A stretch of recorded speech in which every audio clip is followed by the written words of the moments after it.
आपको जब भी कोई भी इंपॉर्टेंट वर्ड दिखेगा यूपीएससी के अंदर, उस वर्ड को अगर आप दो पार्ट में डिवाइड कर पाएंगे तो आपको बहुत सारे क्वेश्चंस का आंसर मिल जाएगा।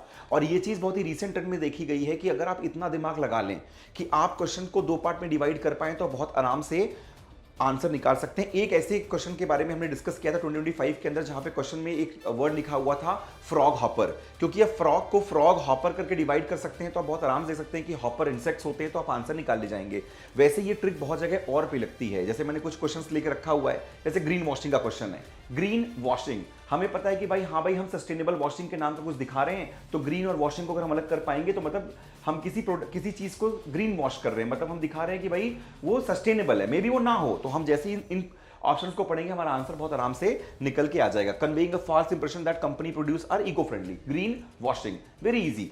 इसके अलावा जब भी हम बात करते हैं भाई, जैसे फॉर एग्जांपल अगर हम वर्ड को अलग अलग करने की बात कर रहे हैं, हम क्या देख रहे हैं, वर्ड है धन्य कटका। जब भी आप इस वर्ड को कटका को अलग करोगे धन्य से, आप एक बात बहुत ही इजीली समझ जाओगे कि ये कहीं ना कहीं ऐसा है कि ये जो वर्ड है ये वर्ड साउथ का है। फॉर एग्जांपल साउथ का क्यों, जैसे कर्नाटका, जितने भी टका वर्ड के वर्ड होते हैं वो कर्नाटक से होते हैं, वो या साउथ के होते हैं, वो आंध्रा कर्नाटक और इस तरीके की जगहों में पाए जाते हैं। तो जैसे ही आप देखोगे कि भाई यहाँ पे एक आंध्रा ऑप्शन है और बाकी सारे ऑप्शन, एक तो नॉर्थ वेस्ट इंडिया का ऑप्शन है गंधरा, अगला कलिंगा है, मगध है, तो आपके पास इजी आंसर निकल के आ सकता है कि आंध्रा। ये ट्रिक्स आप तभी यूज कर सकते हो जब आपके पास टाइम हो। इसलिए मैं हमेशा एक चीज बोलता हूं कि आप बेशक पेपर को तेज करें शुरुआत से ही, बिल्कुल रिलैक्स ना फील हो, ताकि ऐसी तरीके का जो लॉजिक है, जो ट्रिक्स है, जो एलिमिनेशन की टेक्निक्स है वो आप यूज कर सकें।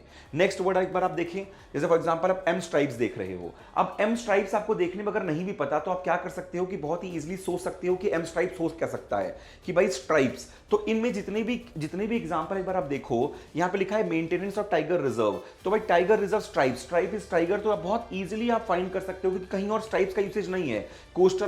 कोस्टल सिक्योरिटी के ऊपर captive breeding of wild animals नहीं, स्ट्राइप्स का मतलब है तो जीब्रा या तो फिर टाइगर्स। तो टाइगर बहुत आराम से निकाल सकते हो आप आंसर, इजी है ये क्वेश्चंस। तो ये सब जो मेजर पोर्शंस हैं ये आपको ये चीज दिखाते हैं कि यार अगर आप ध्यान दोगे, अगर आप अच्छे से क्वेश्चन को रीड करोगे, अगर आप इन ट्रिक्स को लगाओगे तो मेजॉरिटी ऑफ टाइम्स आप बिल्कुल राइट होने वाले हो। और ये बहुत ही ज्यादा हेल्प करेंगे आपको उन क्वेश्चंस में जो आपको अटेम्प्ट करने हैं लेकिन आपके पास स्टैटिक की वजह से क्वेश्चन सॉल्व नहीं हो रहे हैं।